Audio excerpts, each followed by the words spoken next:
Welcome back to Must Playay Reviews. If you're a fan of horror games like me, you're in for a treat. Today, I'm counting down my top picks that every horror gaming fan should experience at least once.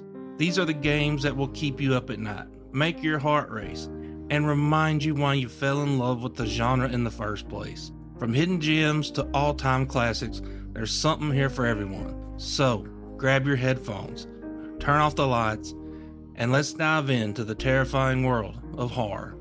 Darkness, we're spellbound. Starting off at number 10, we have Hollow Body. Set in a dystopian future, this survival horror game follows Mika, a courier stranded in a decaying city. You solve puzzles, manage resources in old school style, and fight to escape while searching for your missing sister. Hollow Body takes inspiration from classic PS2 survival horror games like Silent Hill 2, Silent Hill 3, Cold Fear, and others from that era. Combat is challenging, but it is fair, and those classic fixed camera angles are back. You never know if something or someone is hiding around the corner. The game looks great with simple PS2 era graphics enhanced with high quality textures and lighting. It's a great game that needs more attention, and I will be doing a full review of it soon, because I think we need more games like this. Not everything has to push the boundaries on a technical level. Sometimes it's best just to go back to what made gaming popular and do it with perfection.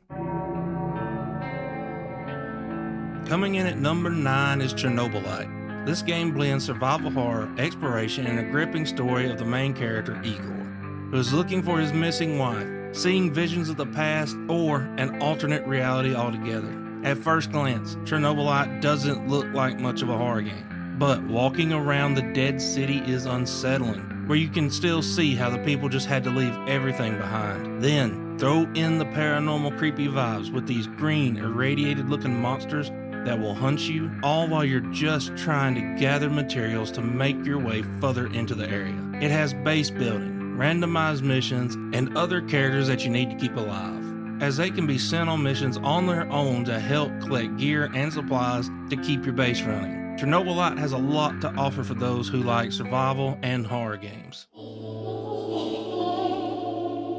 At number 8, we have the Dark Pictures Anthology. This collection of horror stories where every choice could mean life or death has some type of historical roots to them, whether it's ancient myths or unexplained mysteries. The Man of Medan, the first of the anthology, has you exploring a ghost ship where all of the crew has died, stricken by fear. Little Hope is a twisted tale of mystery and witchcraft, where your group is trying to find help after a bus crash. House of Ashes deals with an underground world of ancient demons from the kingdom of Mesopotamia. As soldiers are engulfed in a battle, the ground opens up beneath them, putting them into the beast's den. And the final entry, The Devil in Me, by far the darkest of these tales, takes place as a documentary film crew working on a H.H. Holmes film is invited to a house rebuilt just like his murder house. All of these games are pretty good, but my favorite has to be Little Hope. It has a twist that I didn't see coming. Moving on to number 7, we have Alone in the Dark, the reboot of what is widely known as the first survival horror title ever made. I had a great time playing this game. It's not a high-octane shooter like how some horror games try to be these days, and it's not a run-and-hide game either. It's slower, with a heavy emphasis on puzzle solving and discovering what is going on. Edward Carnby and Emily Hartwood both return as playable characters. It's a mind-bending adventure set in a mental asylum in the Louisiana bayou. Emily is looking for her uncle Jeremy, who has gone missing. She has asked Detective Carnby to help her out in the investigation, and neither of them know what lies in wait for them as things start to turn dark. At number 6, we have Dying Light, probably one of the best open-world zombie games ever made. I have put hundreds of hours into it. The parkour feels just right. The combat is challenging to start, but as you level up, you become a zombie-slaying machine. It also has a great DLC with the following, where you get a dune buggy, and when night comes, it's haunting as the normal zombies stare at the setting sun. Then the volatiles are on the prowl, and they are faster, stronger, and far more deadly. Running from them is as intense as it gets, jumping from building to building, sliding under obstacles, and setting off traps just to get to safety. Halfway through at number 5, we have The Evil Within 1 and 2.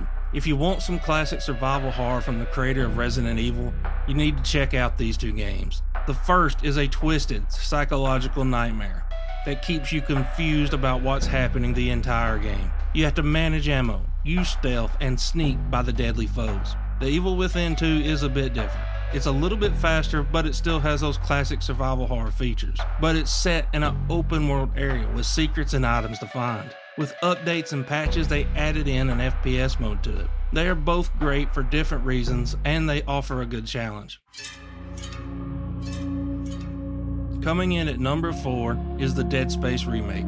Isaac Clarke is back and better than ever. Fighting the Necromorphs has never looked this good. The lighting is more intense. The sound is incredible. You can hear the Necromorphs crawling through the USG Ishimura's vents as you walk through its dark corridors. This is how you do a remake. It removes the long load times, enhances the original quality of the game, and runs at 60 FPS with improved controls. And it's still the same brutal experience that was released back on the Xbox 360 and PS3. Taking the number 3 spot is Alien Isolation. I feel like Alien Isolation was one of the biggest surprises to be released in the horror genre. Taking place a few years after the first two movies, you play as Ripley's daughter as you and your crew go to board a massive spaceship that seems to be abandoned. As you enter it, things go wrong. The people of the ship had turned on each other, not trusting anyone as they are all fighting to survive while the alien hunts them and you. Make too much noise and it will come for you. This is a game that needs an upgrade for modern consoles. One of the things that's missing now is it used to pick up your microphone, so even if you made noise, the alien would react. It is still a great game. I just want an enhanced version of it.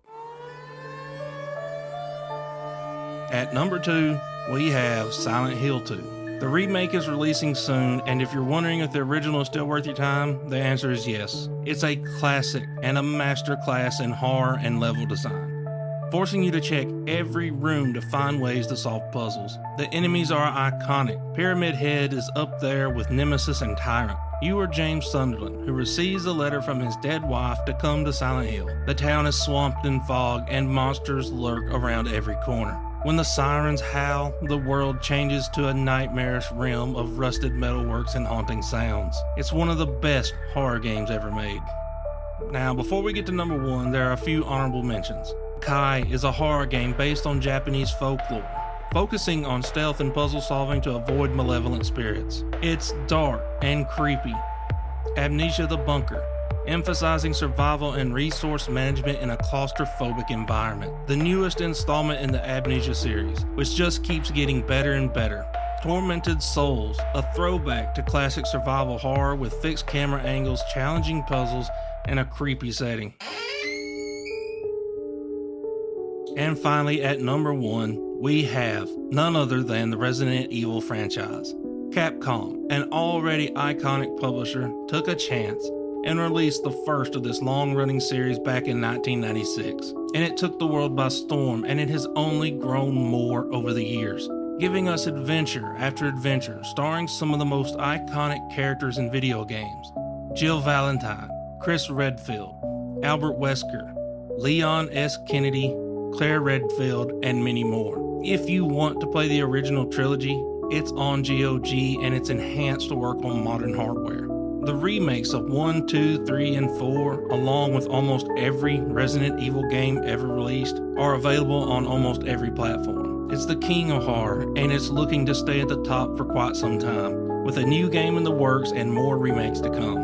And there you have it, my top picks for horror games that you should definitely check out. I hope you found some new titles to dive into, or maybe just got reminded of some of the classics worth revisiting. If you like this video, give it a thumbs up and share it with your fellow gamers who love a good scare. Let me know in the comments which horror games are your favorites, or if there's any you think I missed. Don't forget to subscribe for more reviews, countdowns, and all things gaming. Thanks for watching, and I will talk to y'all later.